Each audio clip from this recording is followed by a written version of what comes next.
We're ready. Okay, well, thank you everybody for coming to this presentation. My name is Crystal Dorsey, and I am an MS candidate at the Chicago School of Professional Psychology Clinical Mental Health Counseling Program. And co-presenting with me is Dr. Lori Soli, full professor in Clinical Mental Health Counseling Program. And so I'm going to ask Dr. Soli to get us started with the agenda and program outcomes to just give you guys an idea of why we're here. Hi, everyone. It's great to see you. Thank you so much for joining us today. I'm very excited for those of you who are here to view our presentation. So today our agenda, not an overly aggressive agenda.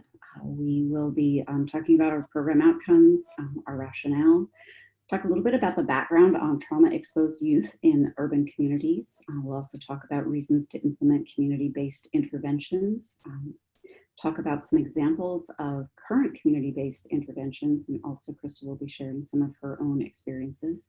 And we'll together brainstorm some actionable steps that you can take within your own communities and have questions and discussion.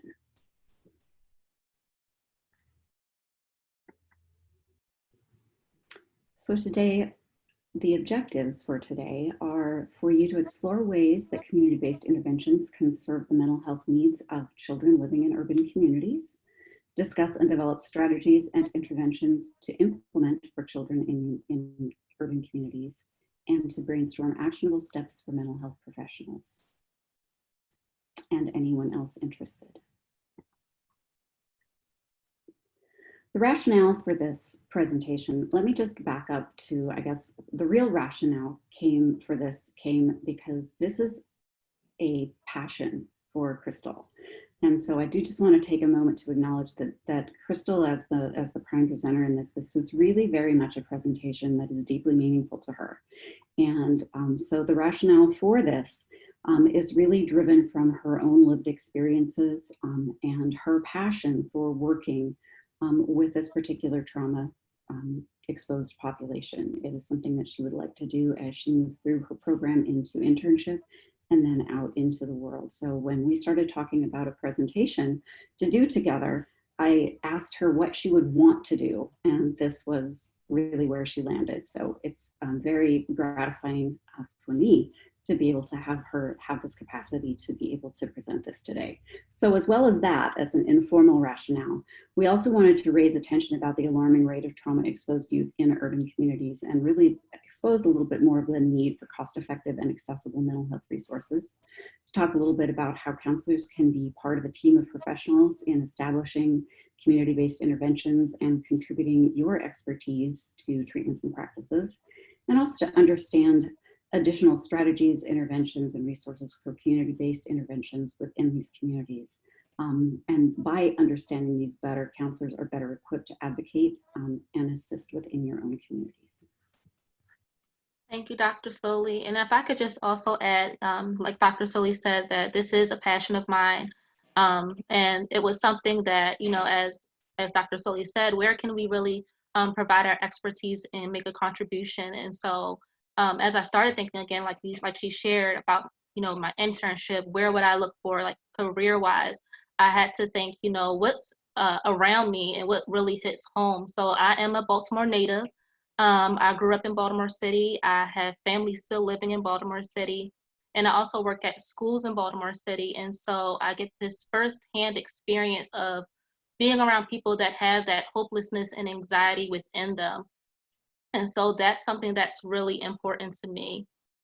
But just to consider that, you know, anyone can be subject to community violence. And actually, according to Michel et al., he'll say that families likely to be impacted are ethnic minority, impoverished, and belong to crime-ridden communities.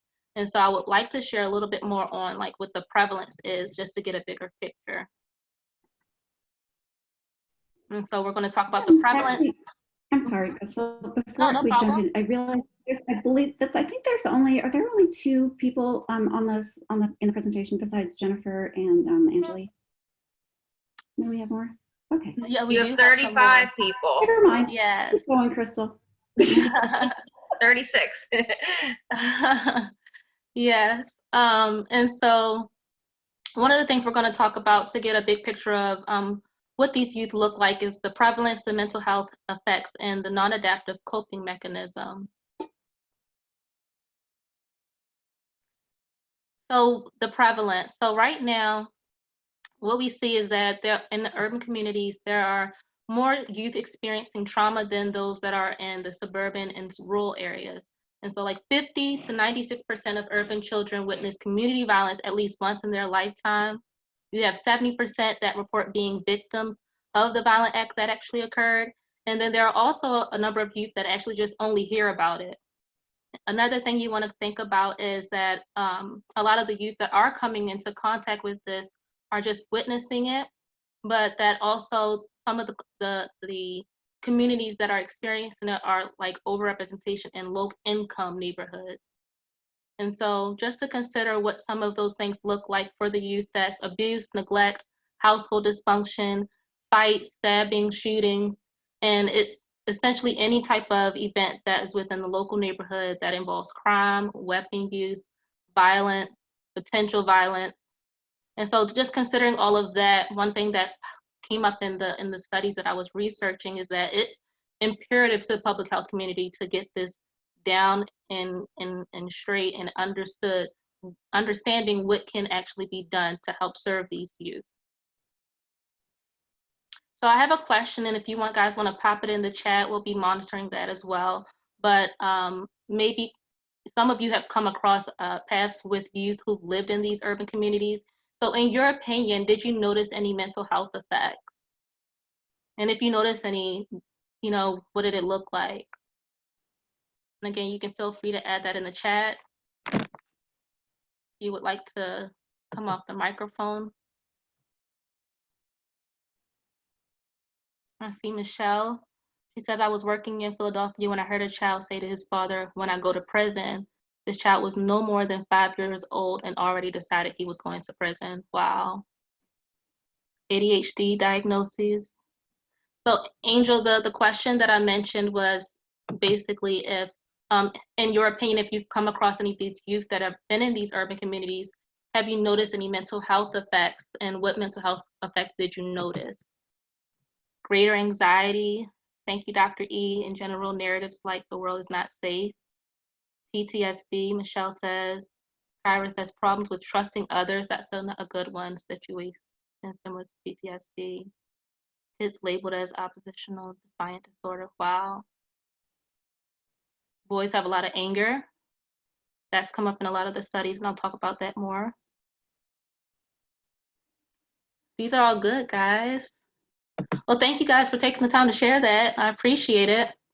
And some of you guys had actually hit right on the nose. So some of the things that a lot of the mental health effects that the youth are dealing with are PTSD, depression, anxiety, aggression.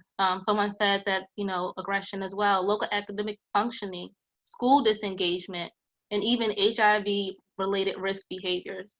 And so one of the things that they tend to do is they classify this into externalizing and internalizing behaviors. So externalizing meaning like physical altercations, stealing, vandalism, drug sales. And then the internalizing category would be more of anxiety and depression. And so go to the next topic, we're going to talk about how are they coping with this. So some of the non-adaptive coping mechanisms that I'll be talking about are often interpreted as delinquent behavior. And that can be something pretty unfortunate for a lot of the children. That stigmatization as like, this is who they are, is more of a delinquent child. And so for the child, protecting oneself becomes a learned behavior. And it becomes this pattern of repeated witnessing of violence. And so for them, it just becomes a mental health adjustment to them, that's their learned behavior. It also becomes an acceptable response for them. So as opposed to self-restraint, which in their opinion is viewed as a weakness, they tend to be more towards aggression and physical altercations and the stealing, those kind of behaviors, because again, that's an acceptable response. And Dr. Soli, you can head to the next slide. Thank you. And so another thing that I wanted to bring up about their non-adaptive coping mechanisms is that Wilson et al. 2011 had noticed a theme in the way that the youth had coped. And so they were either getting through, they were accepting the fact that the community is full of crime, they were getting along, the youth aims to become widely known in the community by associating with the right persons. And so this actually made me think about a documentary that I saw that was actually uh, had taken place in Baltimore, and one of the young boys in the documentary, he was always affiliating with more of the gangs and the gang leaders to create a relationship with them. And in my opinion, based off the research that I found, that to him created this safety, this place for him to feel like I'm on the right side of things. But we all know that a lot of those activities don't necessarily lead to anything positive. So, you know, that's for him against a way for him to protect himself. Getting away, they're avoiding the situations where violence is more likely to occur, so they remain isolated, or they're getting back. And so the getting back, the youth learn to fight or defend themselves. Back to that physical altercation, that aggression, someone wanting to fight, and so possibly even carrying a weapon. And another thing is, unfortunately, the youth are not the only ones to develop this mechanism of non-adapting coping. And with the lack of health insurance and very few mental health programs for youth, parents see the juvenile justice system as one of the few accessible mental health providers. Thousands of children are placed into the state and local juvenile systems to receive mental health services, and this is particularly used by the families and the parents that are financially troubled. However, so like doing this, it can increase the child's likelihood of engaging in future criminal behavior and risk of dropping out of school. So here are some reasons to consider community-based interventions. So some of the reasons is that the former interventions are pretty objective, so they're not standard practice for urban youth. Past research examined lacked cultural diversity when studying the interventions, and other ones that did study community-based interventions had a small sample size that were only like 12. One of them was a yoga intervention, and that only had 7. And so that was one of the things that lacked in the past research that I found. Also, it's not that persons in the community, these urban communities, are entirely opposed to using community resources, but there's this imbalance at which these youth are experiencing trauma and the resources being made available, specifically the effective interventions that take into account some of the community context and needs. What is the actual community, specific community that's being looked upon or looked at? What do they need?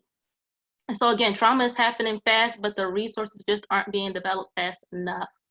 Urban communities are also vulnerable to mass trauma. And again, the child does not always have to be a direct victim. When the violent act occurs, the community in which it is likely to suffer trauma together is likely to suffer the trauma together. And so actually one of the things that Dr. Soli and I had talked about recently is that right now we can all kind of relate to that mass trauma because of COVID-19. And when you think about that, you can consider it in a way where it's like, you might be in Philadelphia, you might be in Maryland, you might be in Chicago, and this is where COVID is happening, yet you might not have had tested positive for it, or your family member may have not tested positive for it, but because it is solely within your community, within your state, within wherever you are, that can create some kind of anxiety in you. So this is essentially what a lot of these families and these children are experiencing right at that moment, or even previously before within this community violence pattern. So when they have this trauma, this violence going on around them, this is what they feel. This is how they're feeling, this anxiety of mass trauma. The next one is that there isn't a lot of evidence-based protocols or theoretical models that are aimed at addressing trauma for families living in urban communities. And that's another reason to consider as well. And the last 2 reasons is that urban communities, the decreasing of the likelihood of them engaging in crime and recidivism, there can be a decrease in that as well. The urban communities' treatment engagement and mental health services. So if you consider implementing this, there can be more engagement within the community of the families using this mental health service. and also a firsthand experience from Dr. Soli. She's going to share a little bit about it with you and her background was working within the urban school system. Thanks. And actually, I wanted to just tag back for just a moment to the vulnerability to mass trauma, because I think that this bears just a little bit more examination, particularly given we are all in a position right now where not only are we in this mass trauma, and all of us are having to make deep adjustments to that. I know for our students, one of the most impactful things is many of our families, our students who are families now have children at home. So when we view this through the lens of a counselor working in an urban society or an urban area, what do you think the impacts may be when we think about that and we have suddenly people who have lost jobs and people who family members are now in the house. Some of them are being asked to do something that they've never had to do and perhaps have never done themselves, homeschooled their children.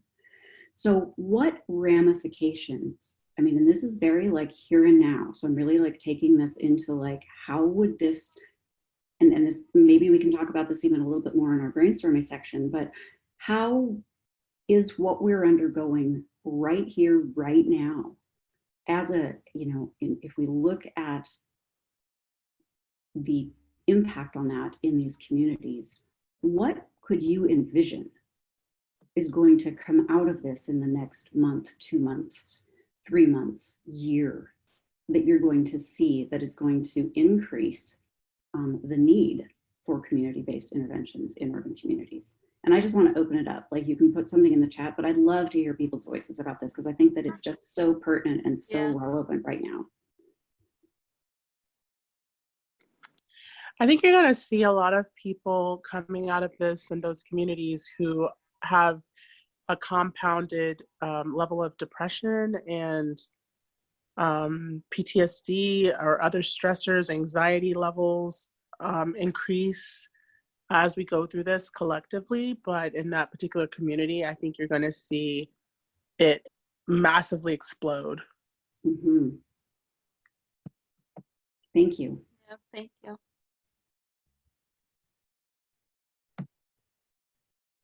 Yeah, I'll jump in and say, the economic impact of this crisis is hitting everyone, but the people who are already most vulnerable, for them, this is, especially dangerous and life-threatening for years, I think. This is going to be a hill that some communities are going to have to climb for years. Yep.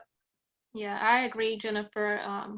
And just like you mentioned, there's a lot of those communities that are already vulnerable and having to experience some of the things like being financially troubled, not having enough resources, even in the home.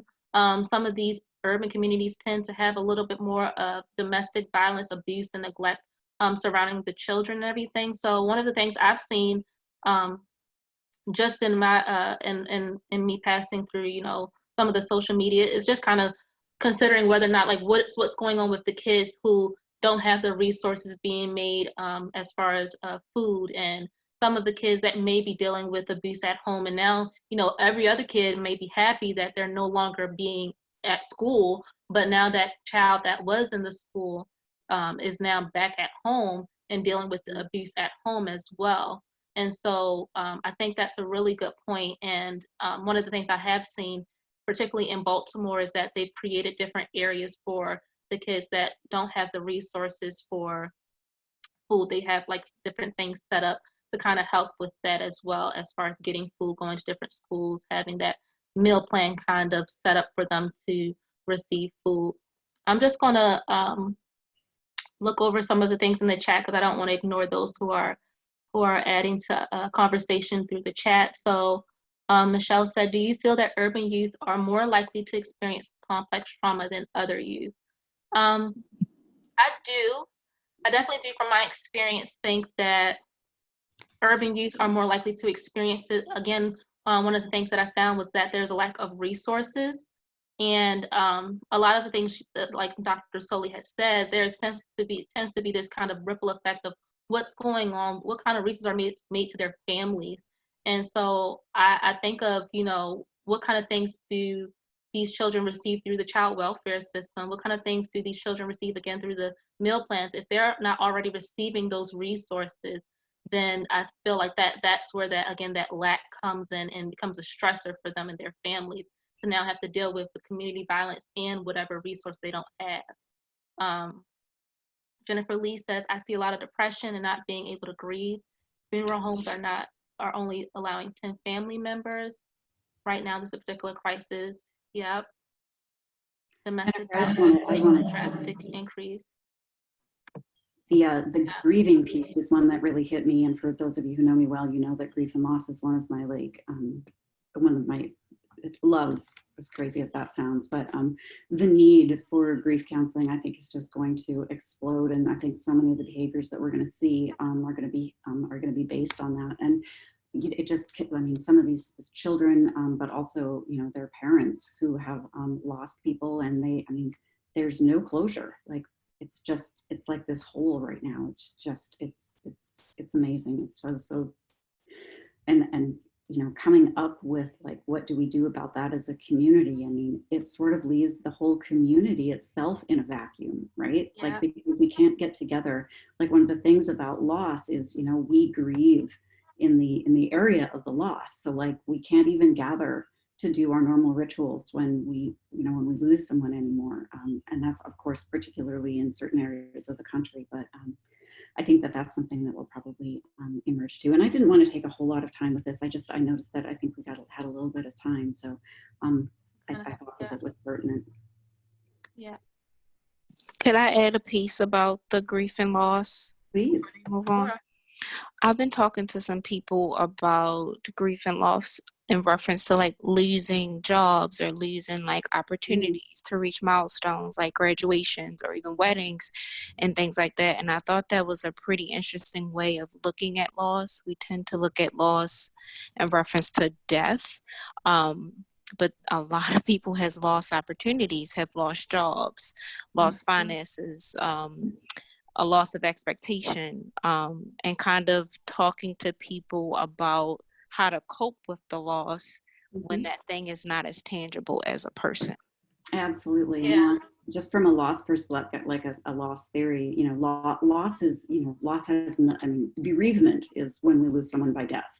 But loss and grief comes from all of our losses, even the happy losses. I mean, a mother who sends their, you know, daughter off to get married, it's a beautiful thing, but it's also like there's a part of you that, you know, there's a loss that is also associated with that. So that's a wonderful point. And I mean, those secondary losses, the ones that we can't necessarily see or wrap our arms around, are sometimes the most difficult to grieve. And the number of those that compound. I mean, we lose our job, which then we lose our sense of identity, and then we can't get another job, so we lose our self-esteem, and then we can't provide for our family, and so we lose hope.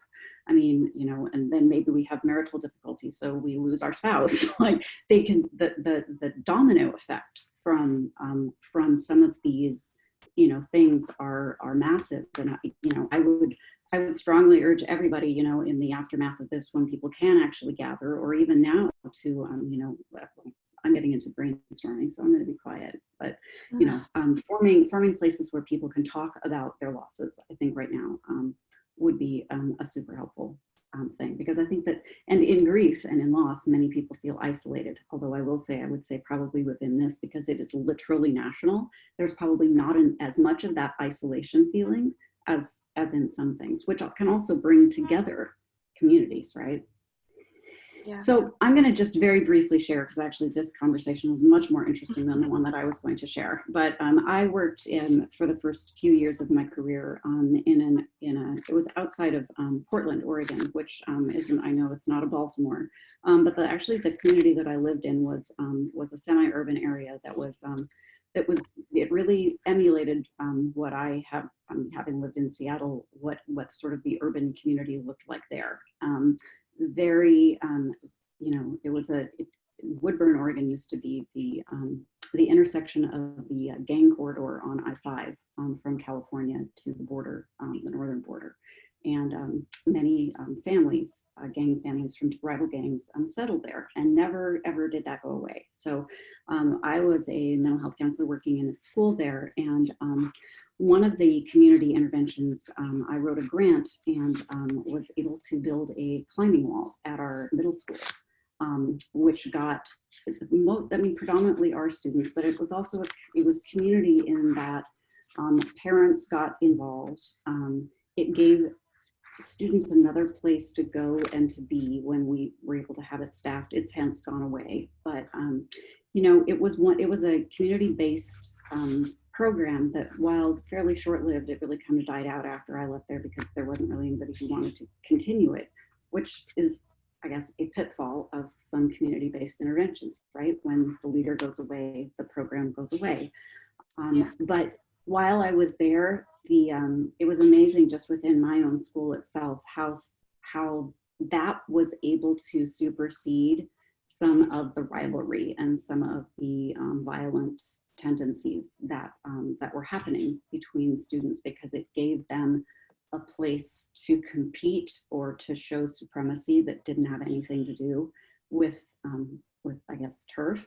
But it also built a whole different skill set when it came to trusting others, because when you're rock climbing and you got up on top of a wall and there's your rival gang member down at the bottom holding your rope, and if you fall, they got you in their hands. So there was this really interesting sense of trust that got built at a very deep-seated level. So that was my example.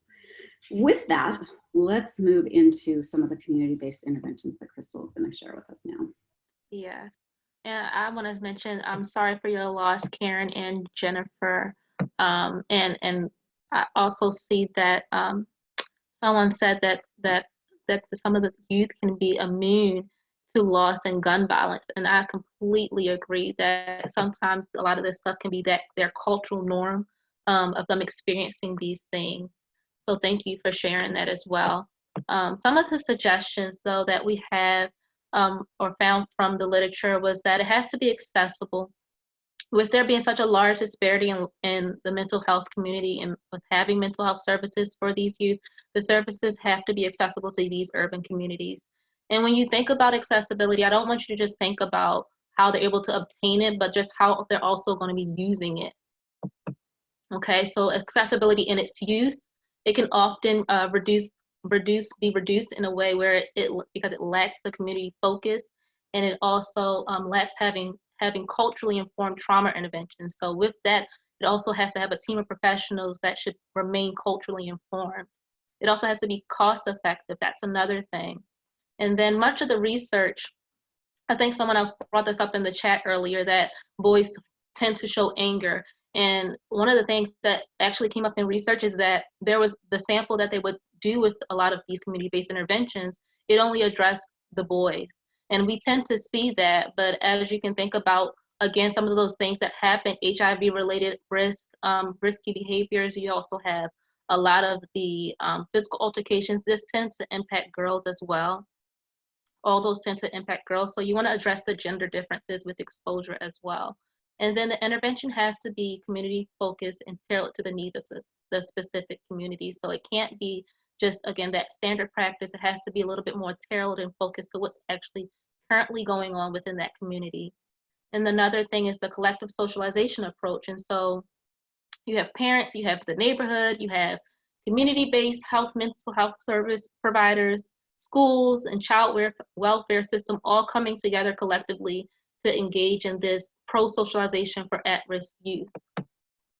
And then Fran et al. 2014 also offers some other suggestions as well, as far as age, functional impairment, group treatment, field services. And from that research, you were able to see that a lot of the children tends to engage more in treatment when there were group sessions and field services being involved. And so I'm going to share with you some of the examples of community-based interventions. And I have to thank one of my colleagues for sharing this information with me. Again, this is something that hit home for me, and because I was so passionate on what my career would look forward to and what I would like to do as far as being in Baltimore. One of the things that I know with them going on in Baltimore right now is that they're one of the city councilmen is creating a trauma response team for the youth that are experiencing trauma right now. And so looking at some of the research at what's been done already, one of my colleagues actually shared some of the grants that's been funded through SAMHSA. For those who aren't familiar with SAMHSA, Substance Abuse and Mental Health Services Administration. And so the first one is Resiliency in Communities After Stress and Trauma, also known as RECAST.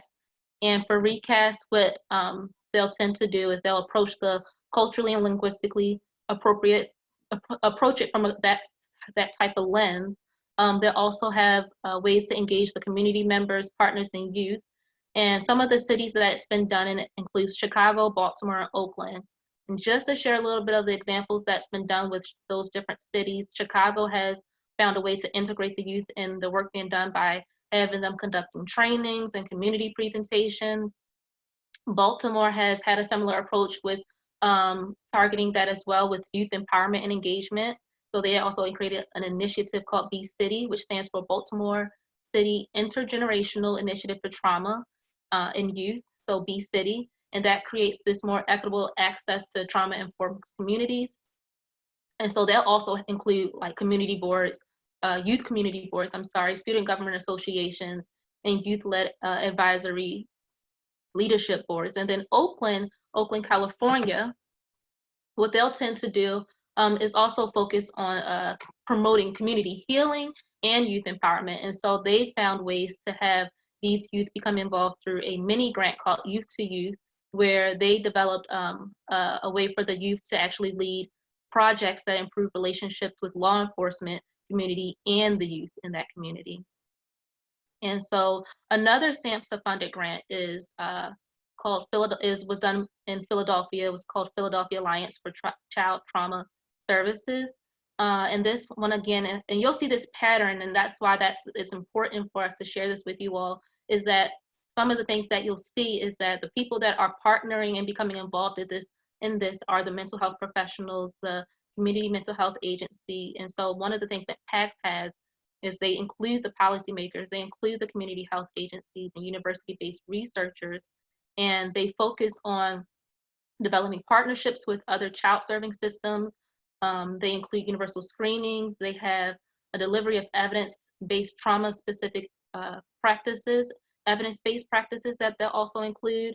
And then they also have these goals outlined to increase screening in these communities, provide trauma-informed clinical assessments, develop a coordinated network of service providers, and provide early traumatic intervention. They'll also provide a child and adult relationship enhancement program as well as providing trauma-focused cognitive behavioral therapy, or CFCBT.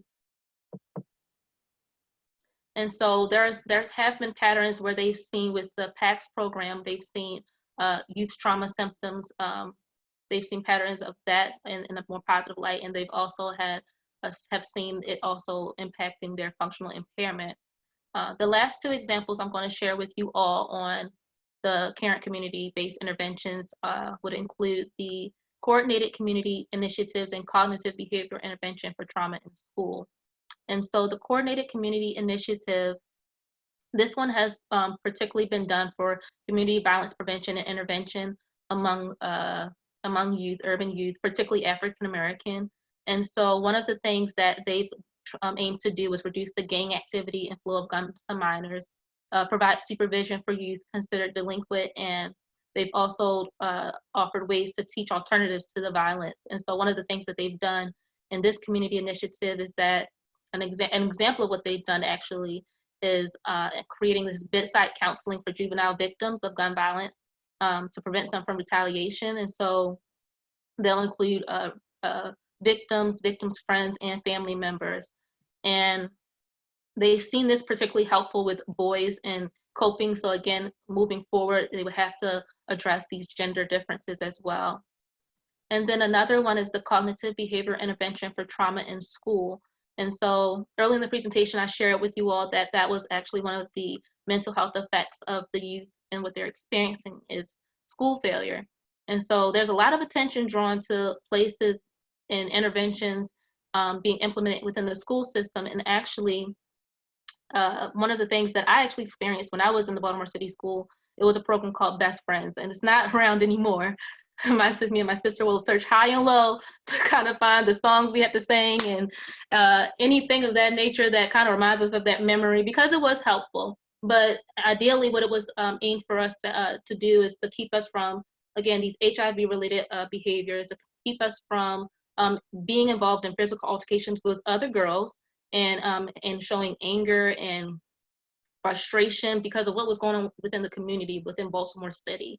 Another thing, again, as I shared, that I work in parts of Baltimore City with some of the youth, and one of the things that they have as a part of their programs is actually a restorative circle, and it's more of a social science and how they can help the youth in their school cope with the community violence going on around them.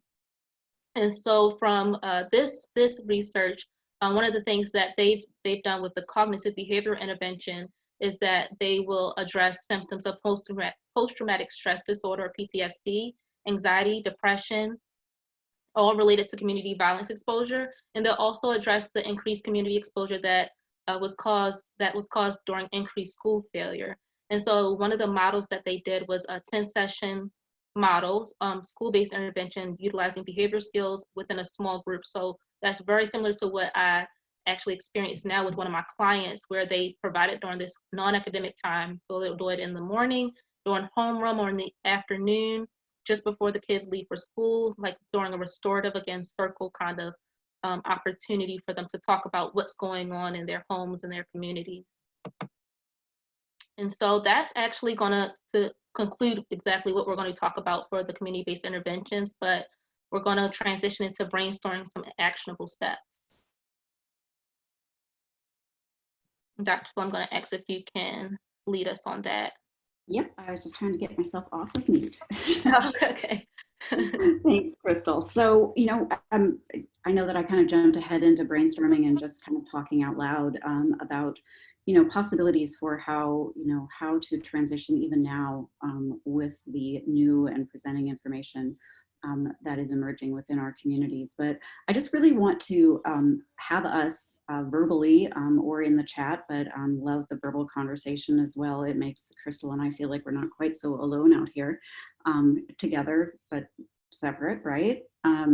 So let's be together in our voices as well. It's like, how can you visualize like just through the brief material that we have presented, the different examples, the different needs, some of the different ways that we've been presented this, like how could you imagine using some of this and getting involved in your own communities? What are ways that you can think of to become an advocate for this, even if you don't necessarily know exactly what to do? Like, how could you advocate for your own community's needs? How can you use your own expertise? Because I know many of you out there, I've seen some of your names in here, you have the amount of expertise on this in this session is vast. And so how can you use some of your own expertise to help and inform and also just gather together think tanks of people to be able to, to make a difference? How do you involve others in your efforts? So, those are just some thoughts and prompts. So I would love to hear what people are sort of thinking as you look at, kind of what are you, or what might you be willing to at least entertain, ready, willing, and able to entertain as options for yourselves in this topic.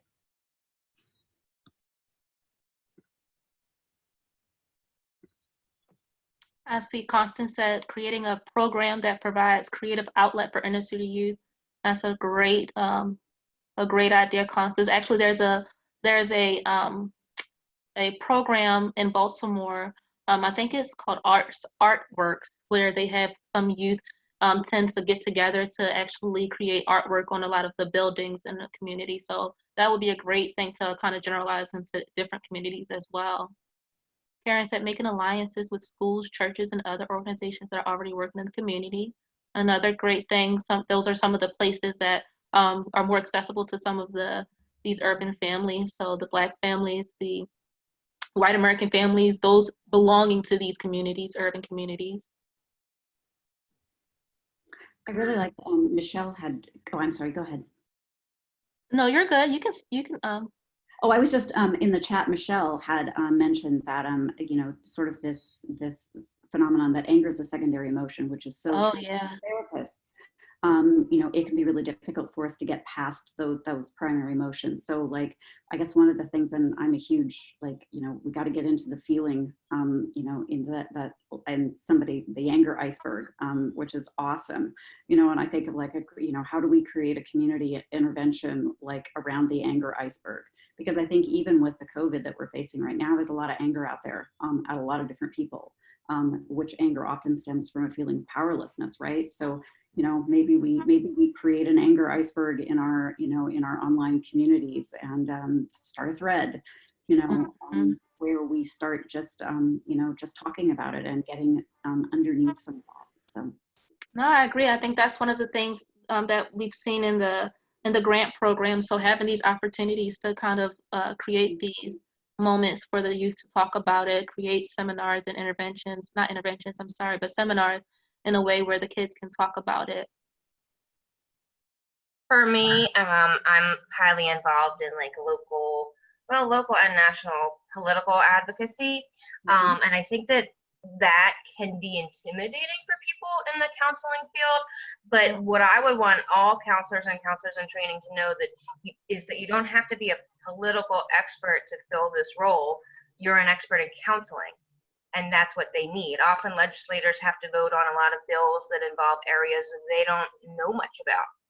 So, you can explain how a bill that affects counselors or a licensure board would work in the real world and why it's good or bad, because they might come across something that looks good on paper, and we know as counselors this is no good, or vice versa. So really just sharing our stories with the people who make the decisions above our heads. Yeah. Jennifer, I really appreciate that. And I know that you have been so involved in the advocacy efforts. Would you be willing to share with us, because I think you're spot on. As counselors, we don't necessarily see ourselves as wanting to be that exposed with politics. It's like, oh, no. That's not my area of expertise. That's above my pay grade. So how did you lean into it, and how would you suggest others who might be interested but intimidated do the same? Okay, so I've been in the field, this government relations field for a while, and just kind of like growing from volunteer to an appointed committee person. I'm a ward leader in my ward.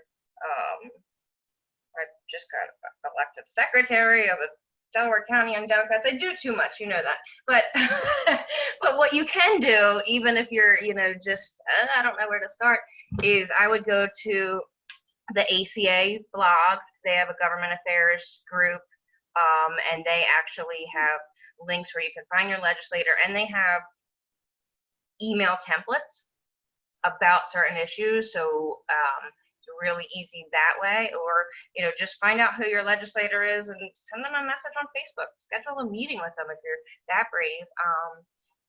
Just shoot them an email. Find something that speaks to you.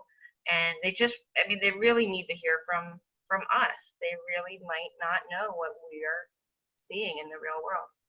That's such a great point. It's I used to train crisis teams for school districts, and one of the things that the principals would consistently say to me, especially new ones, was we just didn't know what we didn't know.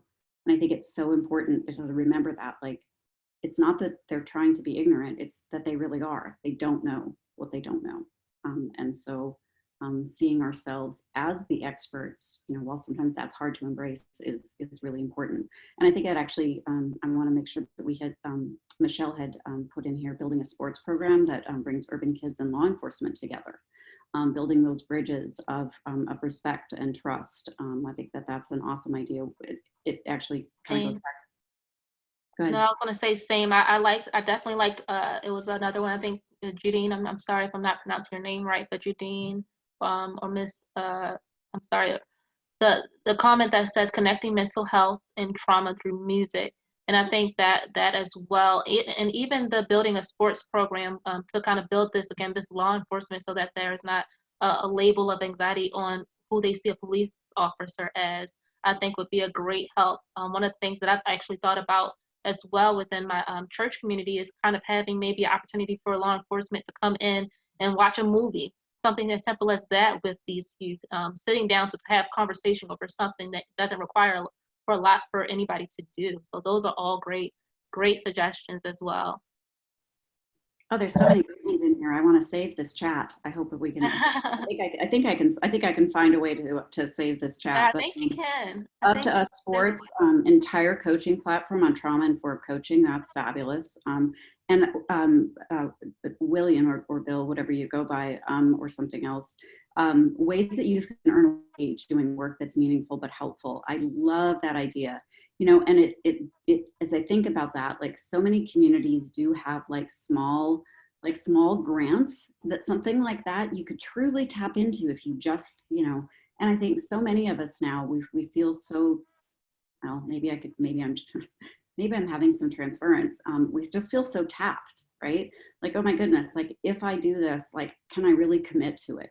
Which I think brings me to kind of that topic of how do we get help with, how do we continue to build so that it's not just us getting the grant, but there's the community team doing this, because I think that builds capacity for continuance versus a short-lived kind of program, because there's danger with short-lived programs, as I found out, because then it creates another grief space for people.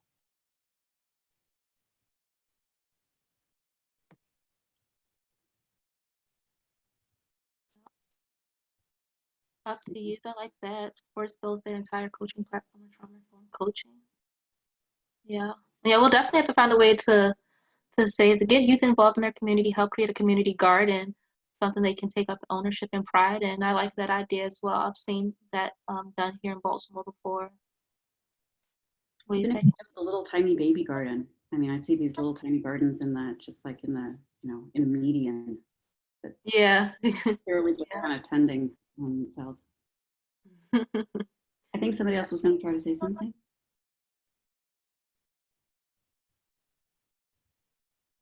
Maybe not. Any other? You can save the chat, by the way, and I don't think you even have to be the host, because I'm not logged in as the host, but in the chat box at the bottom, there's like those 3 little dots, and if you click more, Oh, I see. chat, and so it saves to your computer. Okay. All right. And, Thank you, Jennifer. yeah, because we could we can kind of clean this up a little bit and put some of these suggestions out with our PowerPoint. Yeah. Jennifer Lee.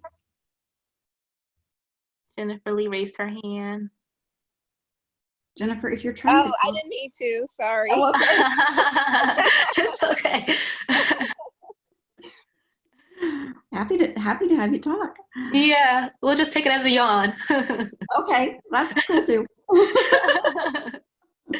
There's a lot of movement in having shop talks and local barbers with that will help with dialogue. That's a great way, Angel Brutus, to get that information out there. I like that idea.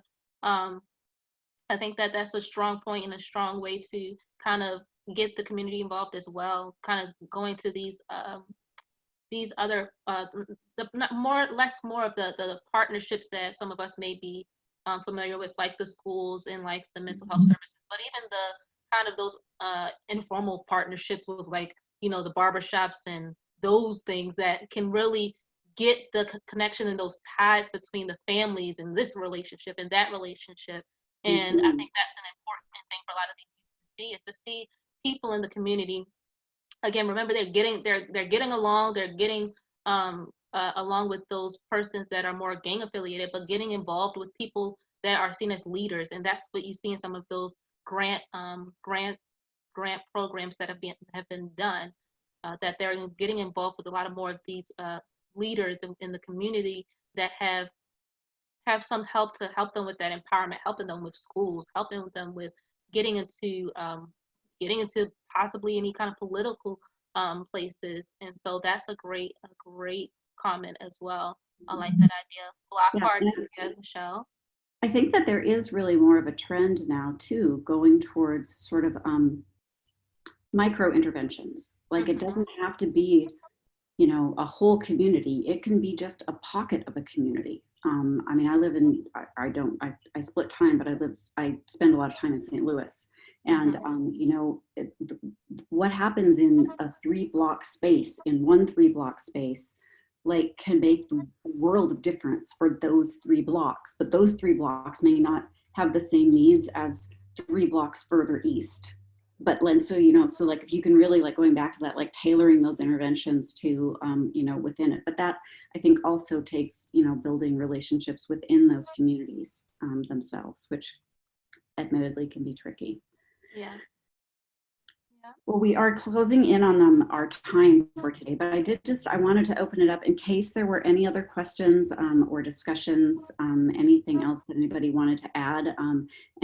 While I forgot to put the slide in, and I don't know that either of our other people have it, I did want to make a shout out to Tavera, which is actually sponsoring our program. Tavera is a fieldwork management system, and it is the system that all of the Chicago School is currently using to manage their fieldwork processes, including site development. So shout out to Tavera for sponsoring us. But any last thoughts, questions, comments, appreciations, ideas? I wanted to say something really quick. I was trying to type it in the chat box, but I was going too slow.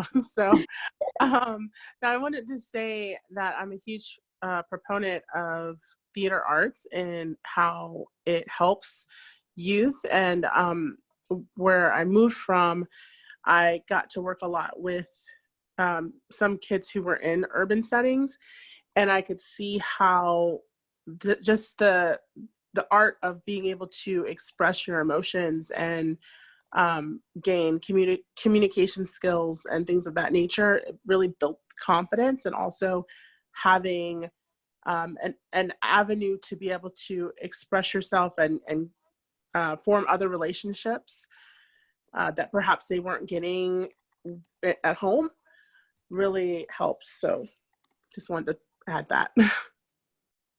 Oh, I love it. I personally am a huge fan of anything. I think that anything that we can do that is interactive and particularly creative. I know that Jennifer and some of her colleagues have presented on yoga. I'm actually training to be a yoga teacher. And so like the creative interventions that are out there, it's been delightful in the span of my time as a counselor to see them become so much more mainstreamed. I used to be like so fringy and like, oh my gosh, you're doing too much woo-woo stuff out there. And it's like, not really. Yeah. So I'm glad I held my course over the last 24 years. And now it's like, oh, well, yeah, okay, so good. Glad everybody's on that trajectory now. But thank you all so much.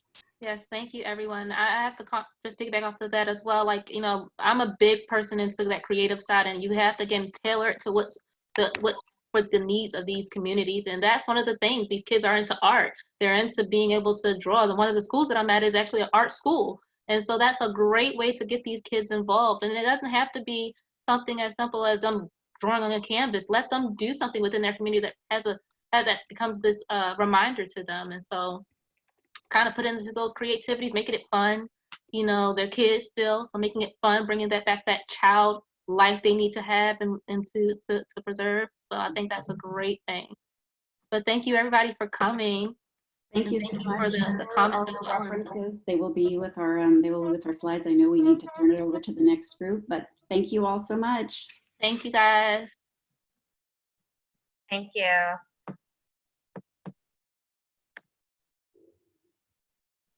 Crystal, thank you so much. Thank you, Dr. Soli. Thank you. I appreciate Angelique, you can stop recording, by the way. it.